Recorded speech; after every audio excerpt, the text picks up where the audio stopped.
Hello everyone, आप सब कैसे हैं?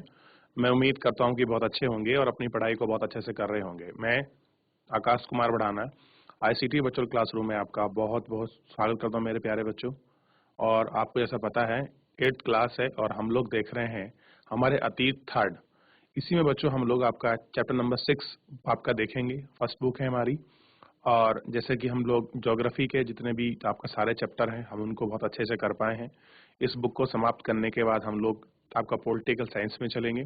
उसमें भी हम लोगों ने अभी तक 2 आपके चैप्टर बहुत अच्छे से आपका कंप्लीट कर लिए हैं। आज हम लोग 6 नंबर का जो आपका चैप्टर है बुनकर और लोहा बनाने वाली फैक्ट्री और जो आपके मालिक हैं हम लोग उनके विषय में आपका पढ़ेंगे।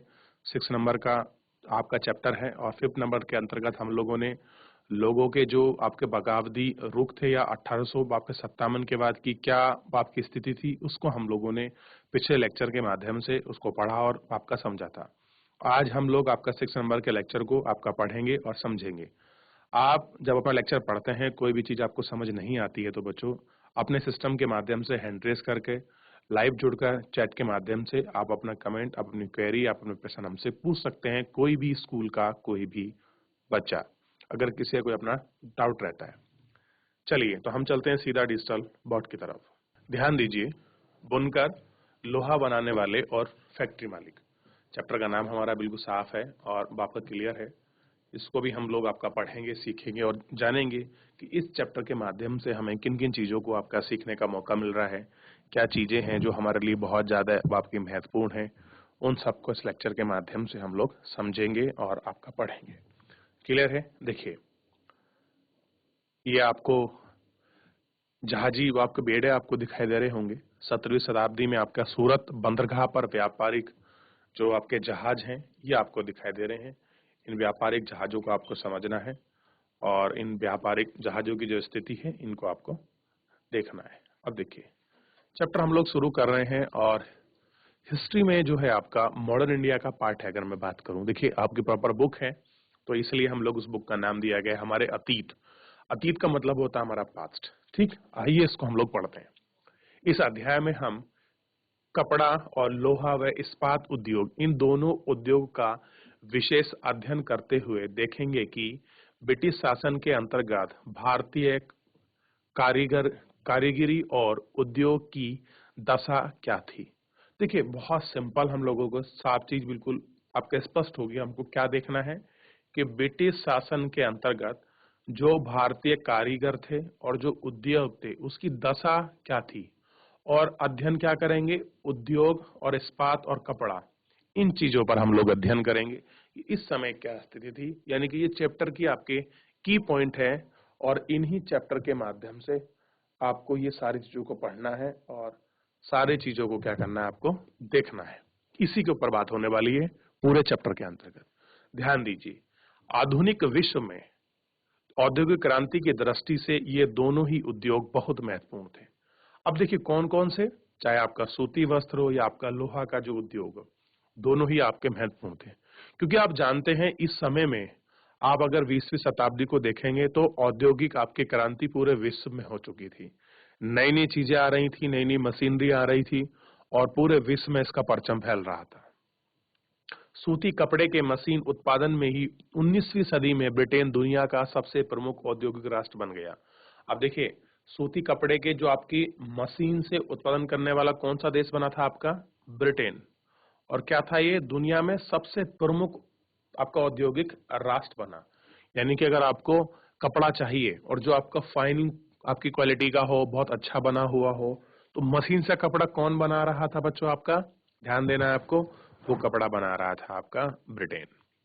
1850 के दशक में जब ब्रिटेन का लोहा और इस्पात उद्योग भी पनपने लगा तो दुनिया का कारखाना कहलाने लगा। अब देखिए 1850 का जो आपका दशक है, इस दशक में ब्रिटेन में क्या हो गया, लोहा और जो इस्पात उद्योग थे ये भी बहुत अच्छे आपके पनपने लगे।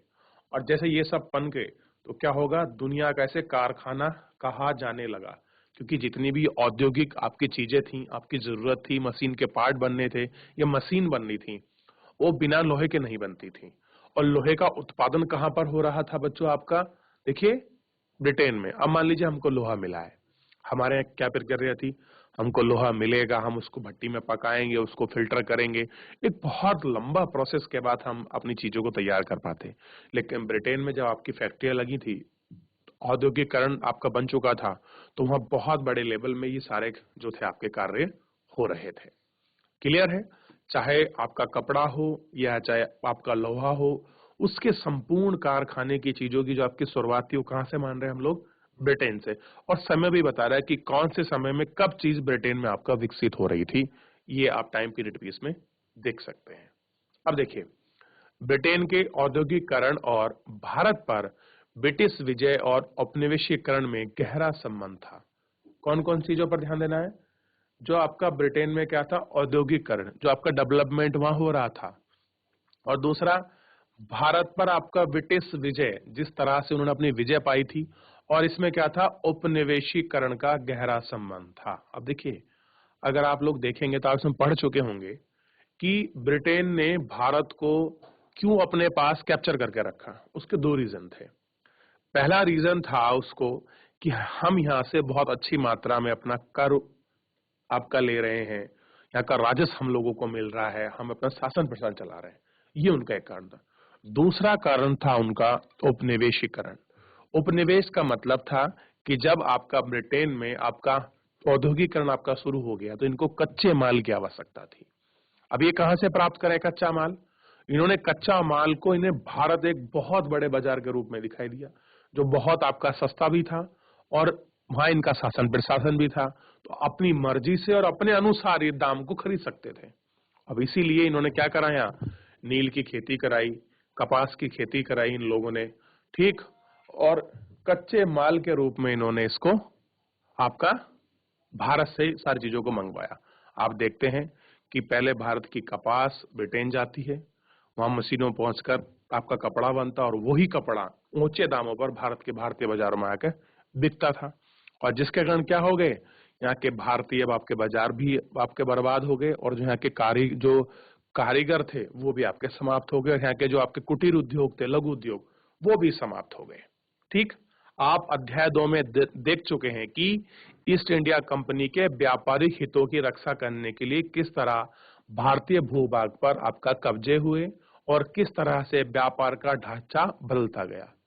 अब देखिए, जमीनों पर क्या हो रहे हैं आपके? जो कब्जे हो रहे हैं, और जो व्यापारिक ढांचा था वो भी क्या हो गया? पूरा स्ट्रक्चर आपका चेंज हो गया। 18वीं सदी के आखिर में ईस्ट इंडिया कंपनी भारत से चीजें खरीदती थी और उन्हें इंग्लैंड व यूरोप में ले जाकर बेचती थी। अब देखिए, 18वीं सदी का आपका समय हो रहा था, और क्या कर रही थी? जो आपकी ईस्ट इंडिया आपकी कंपनी थी, वो भारत से चीजें खरीदती थी और उनको यूरोप और इंग्लैंड में ले जाकर आपका बेचती थी। इस क्रय विक्रय से उसे भारी मुनाफा, मुनाफे का मतलब होता है लाभ, उनको क्या होता था? आपका भारी जो था आपको, उनको लाभ होता था। ये आपको देखना पड़ेगा। ठीक। जैसे जैसे ब्रिटेन का औद्योगिक उत्पादन बढ़ने लगा, अब देखिए, ब्रिटेन में जैसे ही आपका इंडस्ट्रियलाइजेशन होने लगा था, तो ये सब होने की वजह से क्या हुआ था बच्चों? वहां के उद्योगपति भारत को अपने औद्योगिक उत्पादन के विशाल बाजार के रूप में देख रहे थे। अब चीजों का कर रहे हैं, अपना उत्पादन कर रहे हैं, अब उनको पता है कि बेचना कहाँ है। आप भी एक चीज सोचिए, अगर आप किसी चीज का उत्पादन करते हैं, तो उत्पादन करने से पहले ये आपको पता होता है कि हम इस चीज को कहाँ बेचें, हमको बाजार की तलाश होती है। इस तरह ब्रिटेन से तैयार माल भारत के बाजारों में आने लगा। इस भारतीय शिल्प और उद्योग पर इसके तरह तरह के असर पड़े। प्रस्तुत अध्याय में हम आपके इसी सवाल पर आपकी चर्चा करेंगे। अब जब उनका सामान भारतीय बाजार में आ रहा है, तो जो है कि शिल्प कला है, जो यहाँ का उद्योग है, उस पर जो इम्पैक्ट और इफेक्ट हैं वो आपको दिखाई देंगे, और इनके बारे में हम लोग आपका चर्चा भी करेंगे।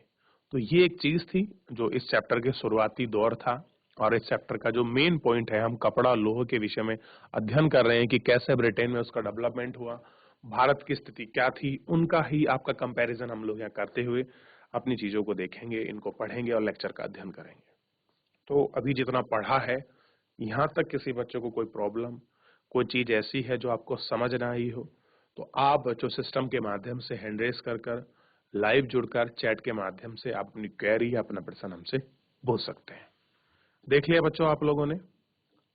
अब देखिए मैं चित्र को एक्सप्लेन कर देता हूं कि भारत के पश्चिमी तट पर गुजरात स्थित सूरत हिंद महासागर के रास्ते होने वाले व्यापार का सबसे महत्वपूर्ण बंदरगाहों में से एक था। राज्य कौन सा है आपका? गुजरात। कहाँ स्थित है? सूरत में। सागर कौन सा है? हिंद महासागर। और क्या है? व्यापारिक का महत्वपूर्ण एक पोर्ट है, एक आपका बंदरगाह था। किसके लिए था? डच और ब्रिटिश जहाज तो थे यहाँ आते थे। इसके बाद इसका इस्तेमाल होने लगा और 18वीं शताब्दी के इस बंदरगाह में का महत्वपूर्ण गिरने लगा। 18वीं शताब्दी तक जो इसका इंपॉर्टेंस था वो गिर गया, पहले बहुत था। ठीक है, चलिए अब थोड़ा सा कुछ आगे देखते हैं। नई नई चीजें हमें मिली हैं, हम इन सारी चीजों पर आपका विचार करेंगे और इनको भी हम लोग अच्छी तरह देखेंगे। भारतीय कपड़े और विश्व बाजार। आइए पहले कपड़े उत्पादन पर नजर डालें। ठीक, एक बार बच्चों ये छोटा सा कपड़ा दिया गया है। इस कपड़े की बनावट, डिजाइन, कलर और बॉर्डर लाइन पर आप लोग एक बार नजर जरूर रखें और इसको देखिए और देखने के बाद आपको क्या समझ आता है। चलिए पढ़ते हैं, फिर इस पर भी हम लोग आपका बात करेंगे कि क्या चीज है। देखिए, बंगाल पर अंग्रेजों की विजय से पहले 1750 के आसपास भारत पूरी दुनिया में कपड़ा उत्पादन के क्षेत्र में औरों के कोसे आगे था। यानी कि कहना चाह रहे हैं कि जो भारत का कपड़ा उत्पादन था और देशों के मुकाबले भारत कोसों उनसे आगे थे। कोसों आगे का मतलब है कि उनसे बहुत ज्यादा आगे था, उनको बहुत लीड दे रखी थी। यानी कि भारत का कंपटीशन कोई देश आपका नहीं कर पाते थे आपके कपड़े में। भारतीय कपड़े लंबे समय से अपनी गुणवत्ता और बारीकी कारीगरी के लिए दुनिया भर में मशहूर थे। कैसे थे? गुणवत्ता भी अच्छी थी और बारीक कारीगरी थी, यानी कि धागे पतले थे, मोटे नहीं थे। उसके लिए क्या थे आपके? पूरी दुनिया में आपका क्या थे? मशहूर थे। दक्षिण पूर्वी एशिया यानी कि जावा, सुमात्रा और पेनंग तथा पश्चिमी एवं मध्य एशिया में इन कपड़ों का भारी व्यापार था।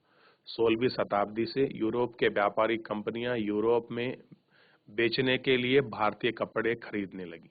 अब क्या हुआ कि जैसे ही आपकी 16वीं सदी आई, इन 16वीं सदी में जो भी आपकी यूरोपीय जो आपके व्यापारी थे या आपके कंपनियां था, यूरोप में जो कपड़े बेचने थे उनको कहां से खरीदने लगे थे? भारतीयों से। इस फलते फूलते व्यापार और भारतीय बनकरों के हुनर की यादें अंग्रेजी और अन्य भाषाओं में बहुत सारे शब्दों में आज भी जिंदा हैं। ऐसे शब्द की जड़ों को ढूंढे और उनका अर्थ जानना बड़ा मजेदार है। बता रहा है कि ये लोग किस तरह से भारत में आते थे, यहाँ से कपड़ा खरीदते थे, उसको यूरोप में ले आकर बेचते थे और जो हुनर है, उनकी जो तारीफ की गई है बुनकरों की, उनके विषय में अंग्रेजी भाषाओं में और बहुत सारी भाषाओं में कुछ चीजें लिखी गई हैं जो बड़ी मजेदार है। अब देखिए, शब्दों में इतिहास छिपा है। कह रहे जो शब्द है उनमें क्या छिपा है? इतिहास छिपा है। इसको हम लोग बाद में पढ़ेंगे, लेकिन सबसे पहले आप एक बार इस चित्र को जो आपने देखा था इसको एक्सप्लेन कर लेते हैं। देखिए, पटोला बुनाई 19वीं सदी के मध्य में पटोला बुनाई सूरत, अहमदाबाद, पटना में होती थी। इंडोनेशिया में भी इस बुनाई का भारी बाजार था। वहां स्थानीय बुनकर परंपराओं का हिस्सा से बनाई गई थी। कि इस तरह की डिजाइन, इस तरह के बनावट की जो मार्केट वैल्यू थी वो कैसी थी? बहुत ज्यादा थी बच्चों। आइए हम बात करते हैं कि किस तरह से आपका शब्दों में जो इतिहास है वो छुपा हुआ है। उस इतिहास को जानने को हम लोग उतारू हैं, हम उसकी कोशिश करते हैं कि क्या है इतिहास। थोड़ा इसको देखिए, देखिए आपको दिखाई देगा। ठीक, अब देखिए, यूरोप के व्यापारी ने भारत से आया बारीक सूती कपड़ा सबसे पहले मौजूदा इराक के मोसूल शहर में अरब के व्यापारियों के पास देखा गया। कहाँ देखा गया था बच्चों? जो अरब के बाप का व्यापारी थे उनके पास देखा गया था। ठीक है, देख लिया आप लोगों ने। इस आधार पर वे बारीक बुनाई वाले सभी कपड़ों को मसलीन यानी कि मलमल कहने लगे थे। क्या करने लगे थे उसको? आपका मलमल आपका कहने लगे थे। ठीक, वो आपको दिखाई देगा। ठीक है, अब देखिए, जब बारीक कपड़ा है, सारी चीजें हैं, तो कैसा दिखाई दे रहा है आपको? मलमल दिखाई दे रहा है, क्योंकि मुलायम है इसलिए। जल्द ही यह शब्द खूब प्रचलित हो गया। मसालों की तलाश में जब पहली बार पुर्तगाली भारत आए तो उन्होंने दक्षिण पश्चिम भारत में केरल तट पर कालीकट में डेरा डाला। अब आपको ध्यान देना चाहिए कि सबसे पहले कहाँ आ रहे हैं जो आपके पुर्तगाली हैं, आपको पता होना चाहिए। भारत में राज्य है केरल, तट है आपका कालीकट, यहाँ डेरा गिरा। और कौन आया सबसे पहले? पुर्तगाली। अब मुझे उस पुर्तगाली व्यक्ति का नाम बताइए बच्चों, जो भारत में सबसे पहले आया। कौन है? Vasco D gamma. ध्यान रखिएगा, कौन है बच्चों? वास्को डी गामा ऐसे व्यक्ति हैं जो सबसे पहले भारत में आया। ठीक, यहां से वे और मसालों के साथ साथ सूती कपड़ा भी ले गए। कालीकट से निकलने शब्द को कैलिको कहने लगे। बाद में हर तरह के सूती कपड़ों को कैलिको ही कहा जाने लगा। अब देखिए, जितना भी यहाँ के सूती कपड़े थे उनको क्या बोल रहे थे? कैलिको कहने जाने लगे। ठीक, अब देखिए, ऐसे बहुत सारे शब्द हैं जो पश्चिमी बाजारों में भारतीय कपड़ों की लोकप्रियता की कहानी कहते हैं।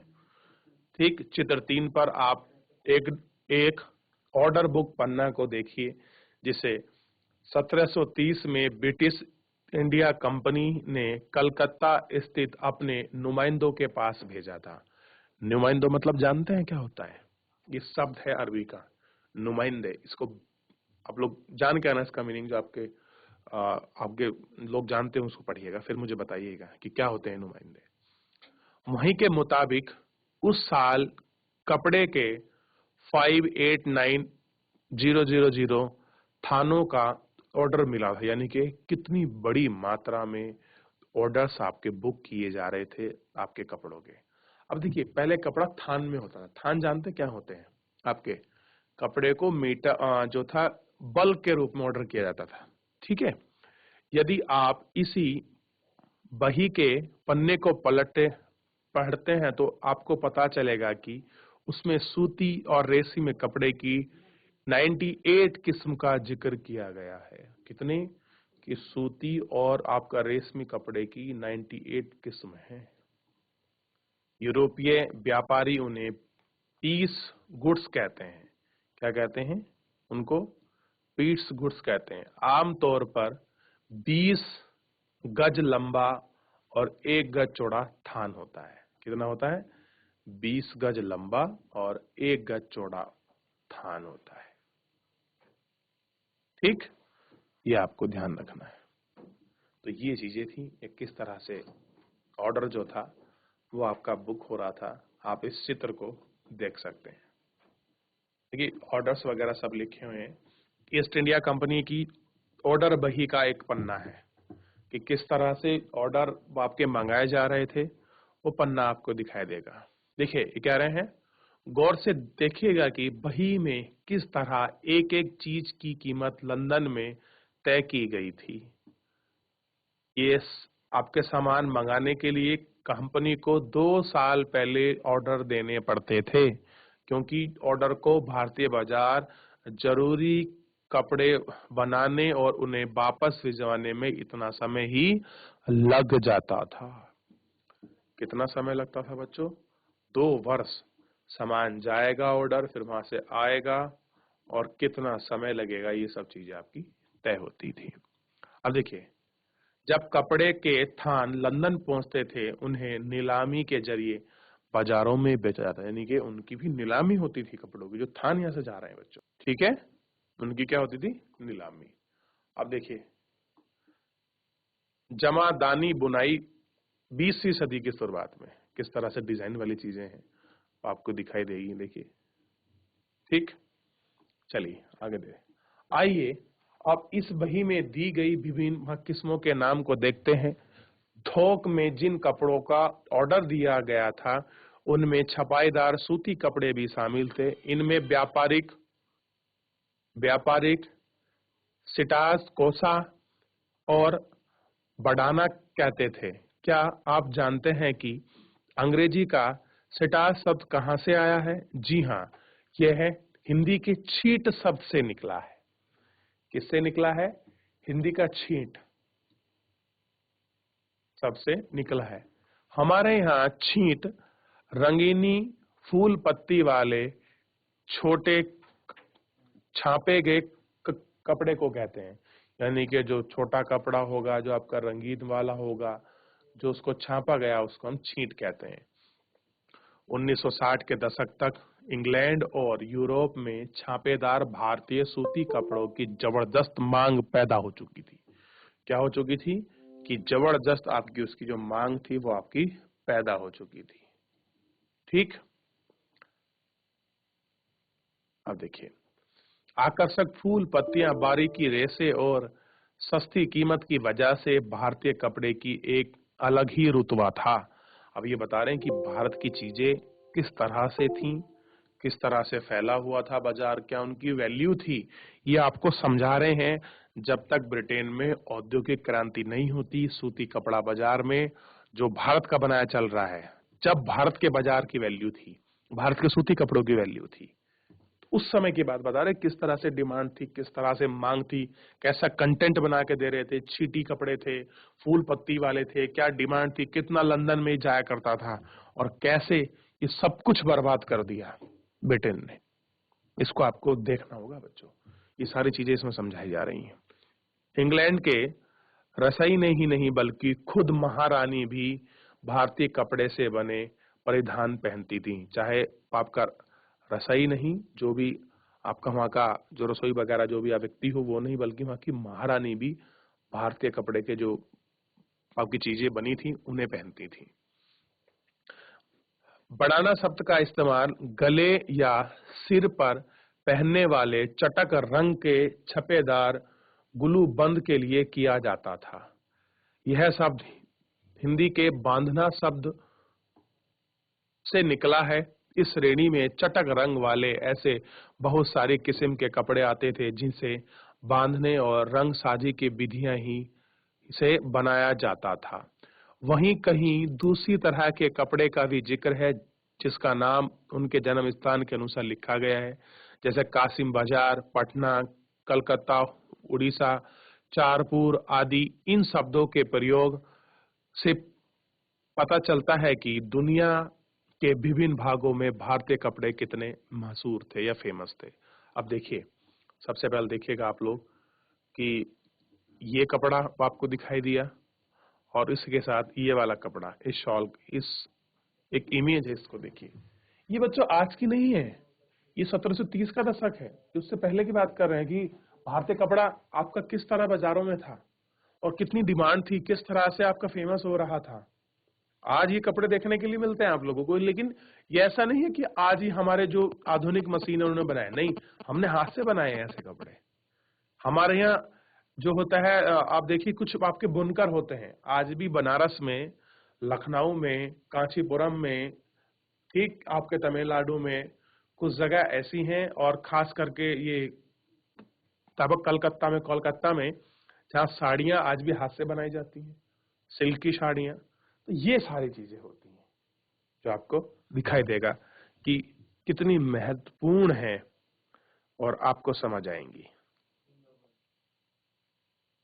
देखिए किस तरह के चित्र हैं, किस तरह की आकृति हम लोगों को मिल रही है, हमको समझना चाहिए, आपका देखना चाहिए। और क्या है, मुसलीपट्टनम आंध्र प्रदेश में बरी कपड़े की छपाई छींट है। ये 19वीं सदी के मध्य में कैसा है, छींट का कपड़ा है। ईरान और यूरोप को निर्यात होने वाले छींट का बढ़िया एग्जाम्पल है। ठीक, अब ये देखिए, बढ़ाना डिजाइन अभी गले पर होता था। कपड़े के मध्य से गुजराती लकीर को देखें, आप जानते हैं और क्यों, दरअसल इस ओढ़न में दो बांध दिए गए हैं। रेशमी कपड़े के टुकड़े को सोने की कढ़ाई के जरिए एक दूसरे से दिखाया गया है। बढ़ाना शैली के कपड़े अधिकांशतः राजस्थान और गुजरात में बनाए जाते थे। अब आप देखिए किस तरह का आपका कपड़ा है, कैसे आप इनको पीरियड कर रहे हैं, ये सब पुराने टाइम के हैं। क्लियर है? ये ऐसी बागबाला आपको समझ आ रहा है? आप इनको देख सकते हैं, आप इनको समझ सकते हैं कि किस तरह की ये सारी चीजें हो रही हैं। तो इस तरह की चीजों को आपको समझने की आवश्यकता है और जानने की भी आवश्यकता है कि क्या सारी चीजें हैं और किस तरह का स्ट्रक्चर है। क्लियर है आप लोगों को? समझ रहे हैं आप सब? चलिए, मैं उम्मीद करता हूं कि सब आप लोग इस लेक्चर को अच्छे से समझ रहे होंगे कि क्या चीजें किस प्रकार की हैं, कैसे हो रही हैं। ठीक है बच्चों? चलिए आगे चलें। देखिए, यूरोपीय बाजारों में भारतीय कपड़ा, कह रहे जो यूरोप के बाजार हैं उनमें भारतीय कपड़े को देखिएगा एक बार कि यूरोपीय बाजार में भारतीय कपड़े की क्या वैल्यू है, क्या चीजें हैं, उन सबको थोड़ा सा इसमें देखना है और समझना जरूरी है। देखिए, 18वीं सदी की शुरुआत तक आते आते भारतीय कपड़े की लोकप्रियता से बेचैन इंग्लैंड ने ऊन और रेशम निर्मित भारतीय कपड़ों का आयात करने का विरोध करने लगा।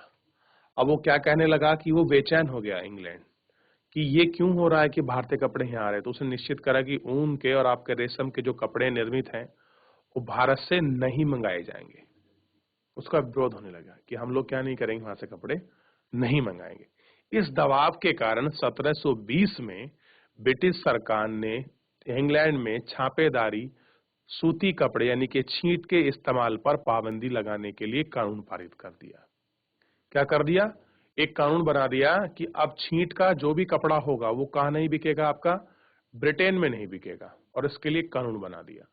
आप सोचिए वो कितने परेशान हो गए कि किस तरह से भारतीय कपड़ा पूरी तरह से ब्रिटेन के बाजारों को पकड़ चुका था और वहां बहुत बड़ी डिमांड थी। ठीक है?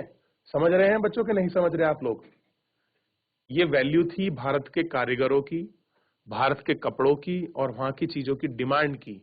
ये विदेशों तक सप्लाई था उस समय तक भी, जब न इतने कोई संसाधन थे, न कोई इतनी तरह की चीजें थी जिनको हम लोग आसानी से पहुंचा सके। संयोगवश इस कानून को भी कैलिको अधिनियम ही कहा जाता था। उस समय इंग्लैंड में नए नए कपड़ा कारखाने खुल रहे थे। वो क्या रहा था कि आपके इंग्लैंड में भी जो नए कारखाने थे कपड़े के वो भी खुलने लगे थे। भारतीय कपड़ों के सामने लाचार अंग्रेजी कपड़ा उत्पादक अपने देश में भारतीय कपड़ों के प्रवेश पर पूरी पाबंदी चाहते थे। अब वो क्या चाह रहे हैं कि जो अपना कपड़ा उत्पादन कर रहे हैं कि जो भी भारतीय कपड़ा आ रहा है उसको आपका प्रवेश ना मिले, टोटल उसके प्रवेश की बंदी हो जाए ताकि पूरे इंग्लैंड में केवल उन्हीं के कपड़ा बिक सके। क्या कर सके? जो उनका कपड़ा है वो आपका बिक सके। ठीक है? तो किस तरह से ब्रिटेन का जो आपका कपड़ा है वो अगर आपका ब्रिटेन में बिकेगा तो उसके लिए क्या करना पड़ेगा इनको? इनको भारतीय बाजार में जो आपका कपड़ा है भारतीय बाजार का, उसको उन्होंने आपका आपका टोटल क्या करना पड़ेगा बच्चों? उसको बैन करना पड़ेगा। और ये उसके लिए आपका बिल्कुल रेडी है ताकि इनको ऐसा महसूस हो सके ताकि हम अपने अपने कपड़े को अच्छी तरह से अपने बाजारों में आपका बेच लें। इस क्रम में इंग्लैंड की सरकार ने सबसे पहले कैलिको छपाई उद्योग को ही सरकारी संरक्षण में विकसित किया कि अब जो भी छपाई होगी उसे क्या मिला बच्चों? सरकारी आपका संरक्षण। अब सफेद मलमल यानी कि बिना मांड वाले कोरे भारतीय कपड़े ही इंग्लैंड ही में ही भारतीय डिजाइन छापे जाने लगे। अब क्या हो गया? कोरे कपड़े लाओ और उनकी है इंग्लैंड में भारतीय डिजाइन में आपका छापने लगे। अब जब भारतीय बाजार का कपड़ा आएगा ही नहीं, ब्रिटेन में पहुंचेगा ही नहीं, प्लेन मिल रहा है उसको भारतीय डिजाइन की तरह आपका बेच रहे हैं, तो अंतर तो होगा चीजों में। अब उससे बहुत सारी चीजों में आपकी दिक्कत भी आएगी और कुछ आपकी समस्याएं भी होंगी क्योंकि भारतीय बाजार का जो आप कपड़ा है वहां उसके रेट भी गिरेंगे और जिससे भारतीय व्यापारियों को और जो आपके कारीगर हैं कपड़े वाले, हाँ उनको भी नुकसान होगा। अब देखिए, भारतीय बाजारों के साथ इस होड़ की वजह से इंग्लैंड में तकनीकी सुधारों की जरूरत दिखाई देने लगी। अब देखिए, जब इनमें होड़ हो रहा है, कंपटीशन हो रहा है, तो जाहिर सी बात है कि टेक्निकल रिफॉर्म होंगे और जितनी जरूरत होगी उतने में होंगे। तो 1764 में जॉन के स्पिंगिंग जैनिक का आविष्कार किया, जिससे परंपरागत तकलीफों की उत्पादकता काफी बढ़ गई। 1786 में रिचर्ड आर्कराइट ने भाप इंजन का आविष्कार किया, जिसने सूती कपड़े की बुनाई को क्रांतिकारी रूप में बदल गया। अब बहुत सारा कपड़ा बेहद कम कीमत पर आपका तैयार किया जाता था।